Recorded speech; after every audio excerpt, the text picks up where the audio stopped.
Welcome to the Karen Kenney Show.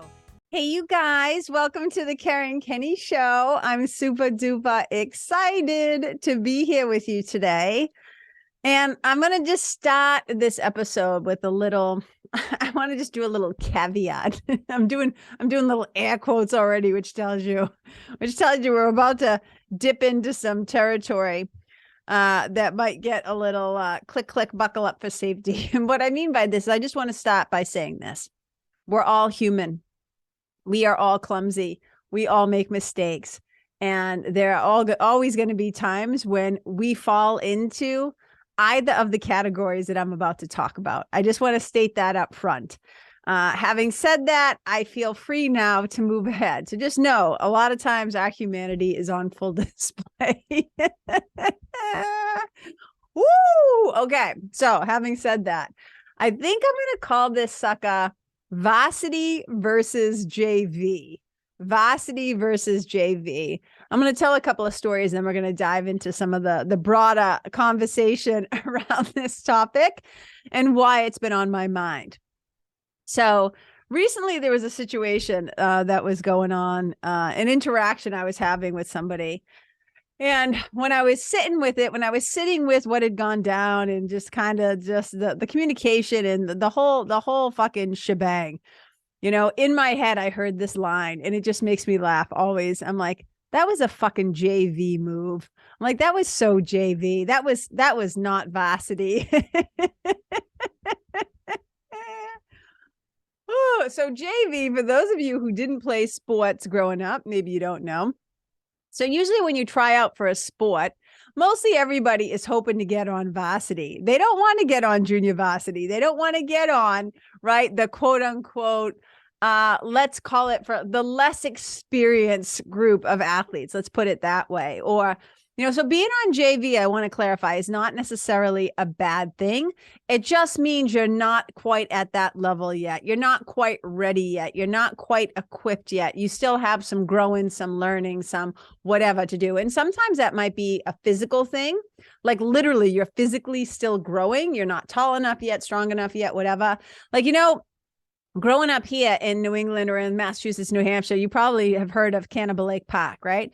So Cannibal Lake, when you're a kid and you used to try to go on the rides, you always had to like stand up against the measurement, right? And if you weren't tall enough, you couldn't go on the ride. You just weren't big enough yet, right? That's kind of how we can think about a little bit with JV. So sometimes we need to physically still grow.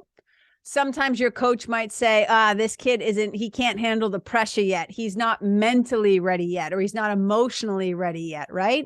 And there are times when now for me in my life as a spiritual mentor and being in the realm of work that I do, I can often sometimes see when people are mentally or emotionally immature or spiritually immature, right? So that's kind of where I'm going with that. Okay. So again, I want to be clear. I'm not saying that being on JV is a bad thing. It's just sometimes it means that there still needs to be some growth there. And whether that's in strength or confidence or how your skill set or whatever the thing is. Okay. So it got me to thinking about when I was a freshman in high school. And up until that point, you know, I had been a wicked hardcore like Tomboy, like all the way up until I was about 13. And then going into 8th grade, there was a little bit of a shift, but I had played softball like my whole life, like literally started catching balls when I was like 4 years old, whatever it is. And then started playing, like, I think the earliest you can stop playing is like 4 or 5 years old or something like that. So around that age, I started playing softball and I played like throughout my whole life. When it came time to go into high school, because I was a tomboy, because I was an athlete, a lot of the coaches, especially the field hockey coach, just kind of made the assumption that like I would be a field hockey player. But instead, I decided to go out for cheerleading because I thought that would be fun, right? And why not? Boys, right? And sports. I get to be around sports and boys. Like at that time, that seemed like a pretty good deal.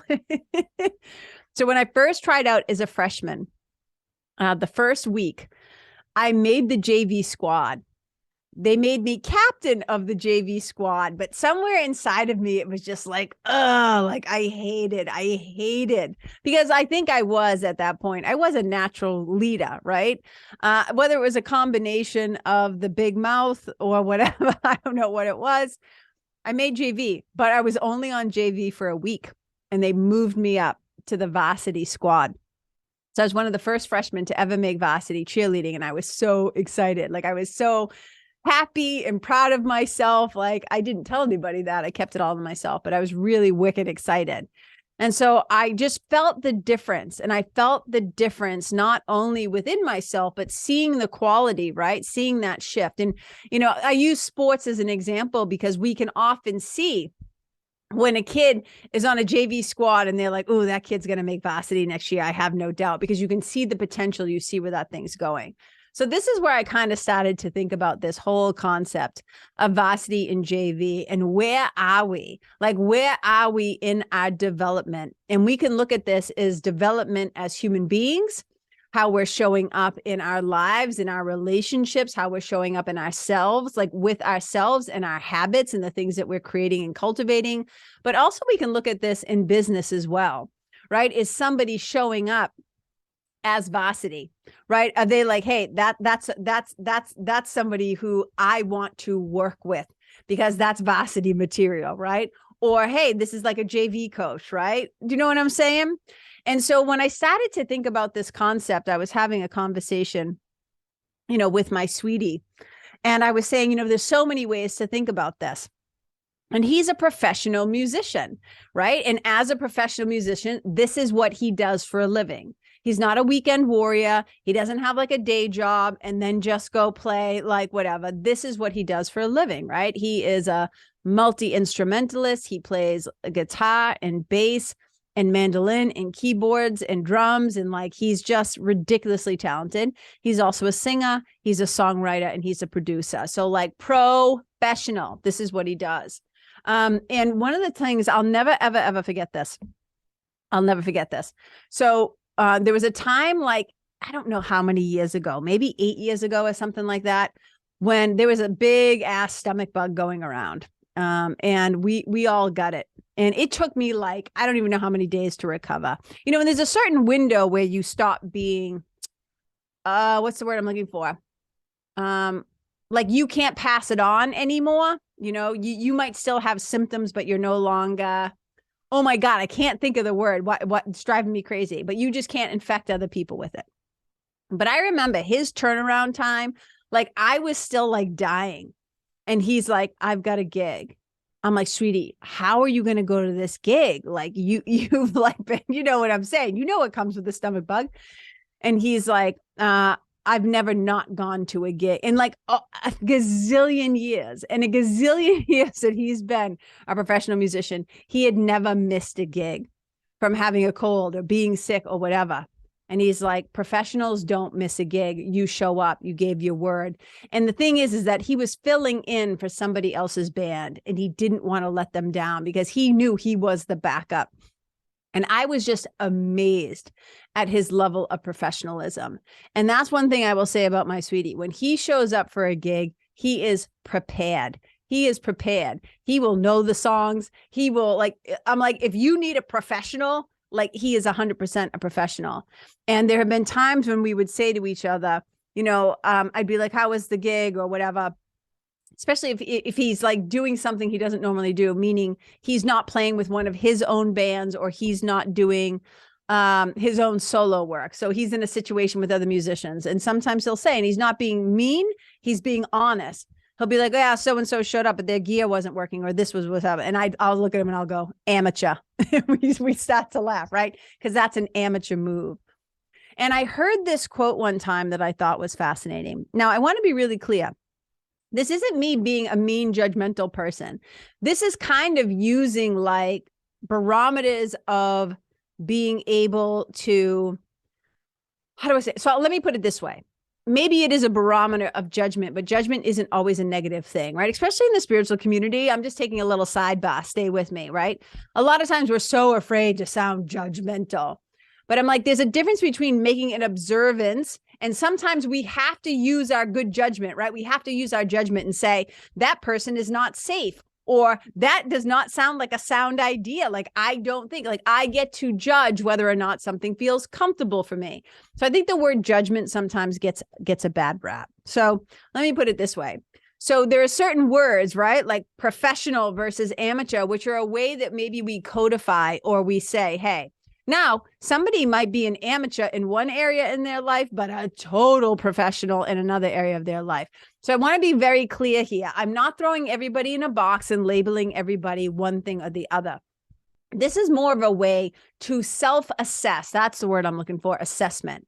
So we can use these words, varsity versus JV, professional versus amateur, as a way to self-assess. And that's how I first started to think about these concepts, when I was like, yeah, there have been times in my life when I have been an amateur. Like that was an amateur move. I never should have done that. Or I can look at myself and go like, ooh, call myself on my own shit and go JV, right? JV.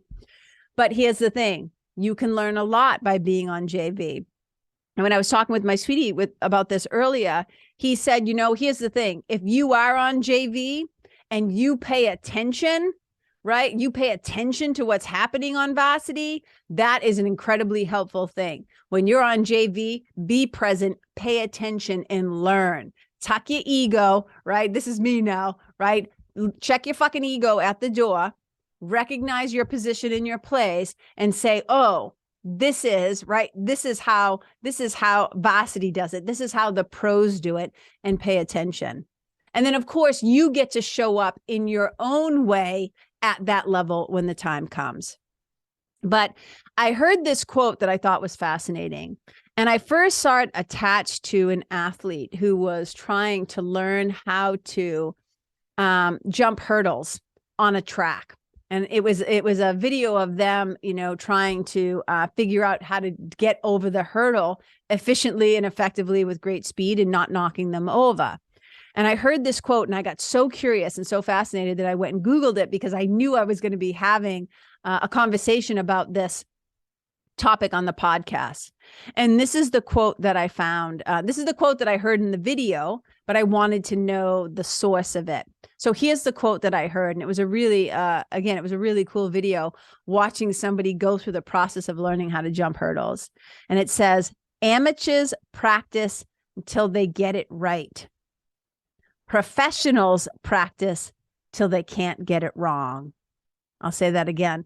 Amateurs practice till they get it right.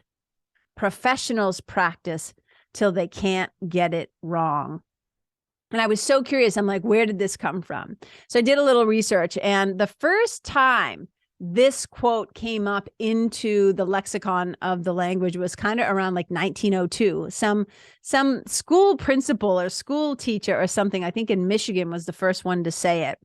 And then it came up again in 1922. And then again in 1944 as a part of, I think they called it, was like a book called The Psychology of Music. And it was referring to musicians and practice and all this stuff. And alongside that quote I just read about amateurs practice till they get it right, professionals practice till they can't get it wrong, there was another quote that I love that I just want to share with you. And it says this: an amateur can be satisfied knowing a fact. A professional must know the reason why. Oh my God, that like just spoke to me. That just spoke to me in such a deep way, because I am the queen of why, and curiosity and wanting to understand people, places, things. Why do we do what we do, think what we think, say what we say, believe what we believe, show up the way we show up? An amateur can be satisfied knowing a fact. A professional must know the reason why. I was like, oh my God, that speaks to the truth. Because when you think about the people who are apprentices versus the people who become masterful at something, right? There's the apprentice, and then there's the one that they're learning from, the one that has become masterful. And it's usually because they have practiced it enough times that they now have unconscious competence, that they can do this thing practically in their sleep. They can do it till they practically can't ever get it wrong. Doesn't mean we don't sometimes slip. We don't sometimes make mistakes. You know, we're tired, whatever. There are circumstances perhaps where we don't show up at our best. But I just kind of love that idea of like when we are an apprentice and we're still learning, that's like being the amateur. That's like being in JV. And we practice through repetition. And whether that is to build a new neural network, to create a new habit, right, to support ourselves or whatever, right? When we are in an amateur position, the way that we become more masterful is through practice. And I always say practice doesn't make perfect, but for me, practice makes process. It teaches me so much about myself and the way I learn and where I get in my own way, my brilliance and my bullshit. And it also creates progress. So that's how I feel about practice. So if we're trying to become masterful at anything, practice, repetition. And for me, it's also keeping my sense of humor and allowing myself to make mistakes and suck at something. And so I'm going to talk about that in a whole other episode. So I'm loving this right now, right? So varsity versus JV, professional versus amateur, the masterful versus the apprentice. And then there's another one. I was thinking about this. Have you ever watched a movie? And it's usually like a cop show, right? Where they pair the veteran police officer or whatever, right? I'm thinking about Denzel Washington and Ethan Hawke. What was it? Training Day? And even though that whole thing was crooked, bad cops, but we're looking at like the veteran cop with the rookie cop. And what's the thing they always say? What's the thing that they always say when somebody who should know better, when somebody who's been like at a thing for a wicked long time and they fuck it up and they make a mistake or they do something and they say, oh, that was a rookie mistake. That was a rookie mistake. And sometimes we should know better. Given our experience, given our privilege, given our power, given our whatever, right? Whatever, our skill set, our length of time doing a thing, when we're somebody who's now like a veteran at something, we've been around the block a long time, we've been doing it for a long time, right? And we look at something and we screw it up. And whether it was out of laziness or you just had an attitude problem or you didn't give a shit or like whatever the thing, or you were moving too fast, man, want to make a mistake, move too fast, move your mouth too fast, let your mouth get ahead of your mind. Ever when you're typing, sometimes when I'm typing, my brain knows what I want to say, but my fingers will get ahead of my brain and I'll type something wrong. And I'll say, oh, moving too fast, slow down. You move too fast. You know that song. So sometimes we make a rookie mistake. And the thing is when we make a rookie mistake, we can either go spiraling into shame and blame and guilt and all that stuff, or we can slow the fuck down. We can sit down and we can take a good look and say, okay, why did this happen? How was this possible that I did that I said that I felt that I behaved that way, whatever. And sometimes people like to, blame things on other things like, oh, I didn't mean it. I was scared. I was drunk. I was this, I was that. But part of being a veteran, part of being a professional, part of being in varsity is you own your shit, is you take responsibility.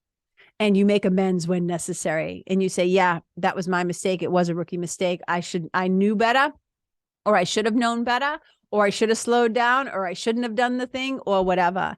Because part of how we make the leap into a more, experienced status is we don't deflect it and we don't turn it away and we don't blame it on other people.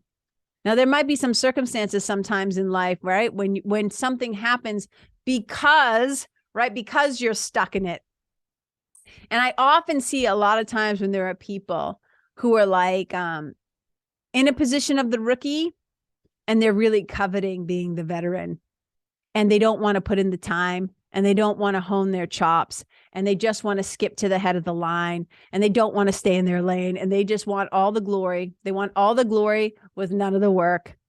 And it's just not going to work because people can sniff it, right? And your quality of work will show.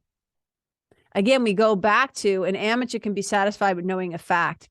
People can try to copy all they want. People can try to present and pretend and promote and perform in a particular way. They can try, but you can see a true professional. And it's fascinating. My sweetie cannot stand those shows like American Idol and, the singing competitions. And he'll always say, these are all amateurs. Like not that all of them, I want to be clear. He's not saying all of them. Some of them come up on stage, but you can always spot the professional. That's a better way to say it. You can always spot the professional. And you'll often see it in this one particular show. I think it's American Idol, where they take them to Hollywood Week or whatever, and they really put them through the ringer. And at that point, they're like sleep deprived and they're being paired with people they haven't worked with before. And for some of them, it's their first time on a real stage and working with a band. And you clearly can see the professionals thriving and the amateurs start to fall apart because they actually aren't stars yet. They don't have the wisdom, the time, the nervous system. Their nervous systems aren't even regulated to having a spotlight on them. They're like freaking out. You know what I mean? They just fall apart. And you can see like, oh, they're not quite ready, right? What's that saying? Heavy is the head that wears the crown. Sometimes the head and the neck is not strong enough, right? The shoulders are not strong enough to hold it up yet. They're just not ready. And then it makes me think of one of my favorite sayings too. When I was a kid growing up, so many fantastic things come out of Massachusetts, right? Boston in the language of Lawrence, Mass, and Boston, Mass, and those blue collar communities, right? Not that there aren't like rich people in Boston, but what I'm saying, there's a lexicon, there's a language, there's a rhythm to the language, there's a way that people speak. And so I was thinking about this the other day. I remember when I was a kid, and somebody would do something and somebody would say, that was a chump move. That was a chump move. That is not something you don't want somebody to say to you. It seems like not that big of a deal, but being called a chump, right? So this is my whole thing. Do you want to be a chump versus a champ? Right? That person is a champ. That person handled that like a champ. That person handled that like a chump. That was a chump move. Right? So we have all these beautiful ways to kind of assess and to locate, you know, it's kind of like, I think of it like, you know how bats, I think bats and dolphins do sonar or echolocation where they kind of send out a sound and the way that it like, you know, they can find their way around. For me, being able to navigate my way around the world, and especially navigate my way around myself in my own brain, in my own mind, in my own quality of thoughts, words, thinking, actions, choices, whatever, how I'm showing up, how I'm supporting myself and others, etc., right, is looking at these, right? Am I coming more from that chump place, from that rookie place, from that amateur place, from the apprentice place or the JV place? Or am I doing what needs to be done so that I show up as varsity, I show up as a professional? And I don't mean a professional means you have to be all like buttoned up and boring and wear the tie and all that bullshit, put on the pantyhose. God help me. I don't think I haven't, I don't know if I will ever wear pantyhose again in my life. Hello, torture. Am I showing up as a professional? Am I showing up as somebody with the years that I have in my business as a veteran? Am I showing up masterfully? I don't think I'm a master at anything. I think I will always be a student and always be learning. I don't think I'm a quote unquote master of anything, but I do think we can learn to be more masterful at things. And am I showing up as a champ? I kind of like to think I am a champion. I'm a champion for the underdog, and I'm the first underdog that I championed. That was me.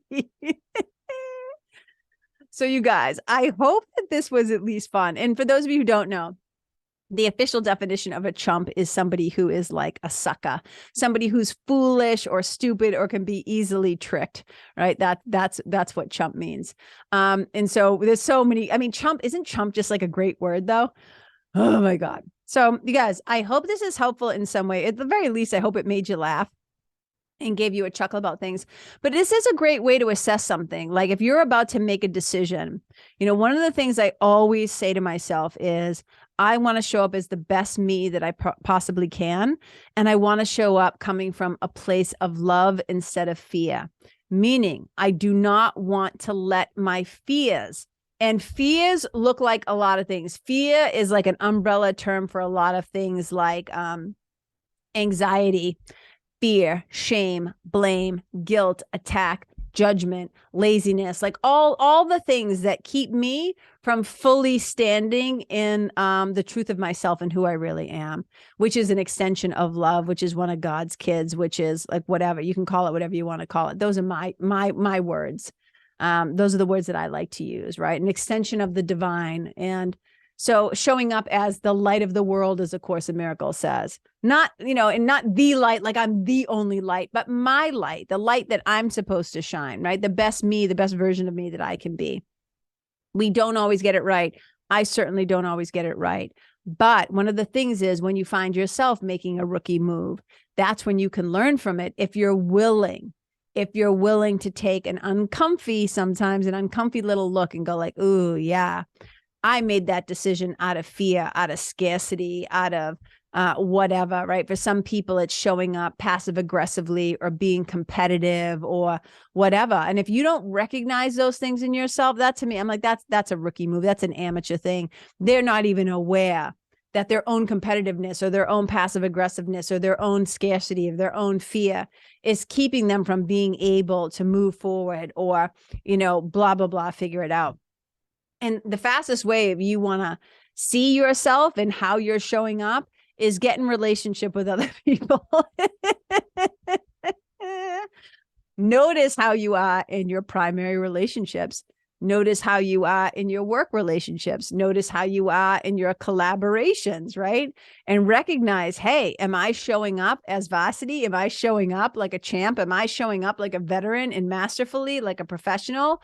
Or am I showing up in these other ways? And it's a great way to gauge. Again, not shaming yourself, but being fucking honest and taking a good look and saying like, yeah, hey, I let my fear get the better of me. I let my fill in the blank. I mean, think of the 1,001 ways that we get in our own way and then stop things from happening. We get in the way of our own dreams and we prolong our own suffering. And so much of the work that I do as a spiritual mentor and as an integrative hypnotist and as a life coach and as a yoga teacher and like all the stuff that I do, mentoring yoga teachers, all that stuff, is trying to help people shift out of, again, there's nothing wrong. We all start somewhere. We were all rookies at some point. We may not have all been chumps, but we've all been rookies at some point. We've all been amateurs and JVs and apprentices at some point, right? And some people come through already masterful. You see those videos of like 3-year-olds being able to play like Mozart on the piano. And I'm just like, dude, something came through with that kid. Something came through with that kid. Cause this kid is already like on VARSITY and he's like 4. So we all have different skill sets, but it doesn't mean that kid's going to be able, he knows his way. That kid might know his way around a piano, but he may not know his way around the pressure of what it means when all of a sudden you are, what do they call that? Not when you're a savant, but when you are a prodigy, right? When you're able to do those things. So we can use these sayings in a lot of different ways. Don't use them in a mean way against yourself, but we can use them as an assessment to be honest with ourselves. And the times when maybe we're not showing up at our best, and when we got tripped up, and when we let something get in the way. And that's when we can use a bunch of different tools to say, hey, that was a rookie mistake. I should have known better. And I apologize. And then here's the next thing. I'm gonna do better next time. Because if we don't learn from it, what's the point? For a long time in my life, and again, I'm going to talk about this on another episode, so I don't want to go too deep into it here. For a lot of time in my life, I let fear of mistakes keep me from doing things.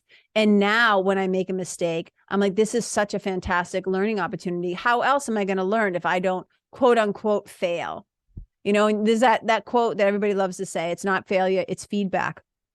So we get to see everything now as like feedback. Sometimes the feedback is a little painful. Sometimes the feedback is a little like, oh, like you just feel it. You're like, oh God, oh, that one hurt. Like, oh, that one hurt.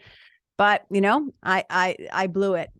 And if we can acknowledge it and own it, and like I said, and then do our best to make amends and then move on. And then again, important part, do better next time.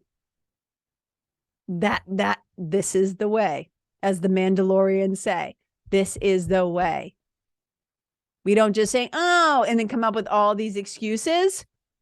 Even though there might be circumstances and reasons, we say, yep, because a professional will handle their shit and say, you're right. That was my responsibility. I blew it. Won't happen again, or whatever. So you guys, I hope this was helpful to you. It's been a pleasure and a delight to speak with you. And I just want to remind you, if you're interested in working with me, if you're really interested in my upcoming retreat, the Own Your Magic Retreat, it's going to be such a blast. And we're going to be bringing all of these things together, somatics like yoga and breath work and movement, subconscious reprogramming, spiritual mentoring, integrative hypnosis, pattern interrupts. It's just going to be such a fantastic weekend. There'll be some yoga. There'll be, my friend Susie is going to be attending. She's going to be offering mini Thai yoga massage sessions for people. It's just going to be fantastic. It's happening in a beautiful location at the Mountain View Grand Resort and Spa in Whitefield, New Hampshire. It is happening April 14th through the 16th. A bunch of people are already signing up. Incredible venue, beautiful human beings. It's going to be a total delight. We're going to go deep, but we're also going to have a lot of fun. And you're going to have a teacher. I'm pointing at me right now. If you're not watching and you're listening, you have a teacher who is on fire for change work. And I'm telling you, you're going to leave this weekend being able to appreciate yourself and see yourself in a new magical way. This is a weekend of transforming your story to your glory and starting to recognize where your true magic lies, and then also claiming it and owning it. So you get to go home with some tools, some practical tools to help yourself, some practical tools to stop anxiety in its track, to create new habits. It's just going to be so much fun. So if that calls to you, just go to KarenKenney.com/retreat. And as you know, you can also work with me one-to-one. I bring all of those same amazing tools to the quest. I have my membership, my spiritual membership and community, The Nest. And then there's also an in-person one, an experience, a 3-hour experience called The Experience. And those happen right here in Concord, New Hampshire. So you can find all that stuff on my website, KarenKenney.com. And just thank you so much for being here, for listening to the show. I appreciate your time, your energy, your attention so much. It wouldn't be a show if nobody was listening. So thank you. And those of you who have left ratings and reviews, I appreciate it so much. If you listen to this show, if you love this show and you have not yet left a rating or a review, it would mean so much to me. It's how we can get the word out to more people. It's how we help the show to get, picked up and noticed by Apple even more, and to just be able to help more people and, be able to access this free resource. So you not only do me a favor, you're doing other listeners a favor as well. So see it as like a community service. Thank you so much, you guys, wherever you go. May you leave yourself, the people, the place, the animals, the environment so much better than how you found it. Wherever you go, may your presence, may your energy, may you being there be a blessing. Bye. Hey, you guys, thank you so much for tuning in to this episode of The Karen Kenney Show. I super duper appreciate your time, friendship, and support. And look, if something that I shared from my heart today somehow landed in yours, I'd love to hear about it. So please tag me on Facebook or Instagram or IG stories or wherever the cool kids are hanging out these days, and let me know what your favorite part was or what you found most helpful. You can find me over at Karen Kenney Live. That's Karen, KenneYlive. And if you're digging what I'm saying and you want to hear more, I'd be wicked grateful if you could go to iTunes and subscribe and leave a review, because you guys, that's how you'll help me to keep spreading the love. And if you can think of someone that could benefit from hearing this episode, please share it with them. I'd also love to stay connected with you. So if the feeling is mutual, please go to KarenKenney.com/freebie and download my free guide to building your spiritual team. Until next time, my brothers and sisters, keep living in the fearless flow. Know that I see you, I appreciate you, and I love you. And wherever you go, may you be a blessing.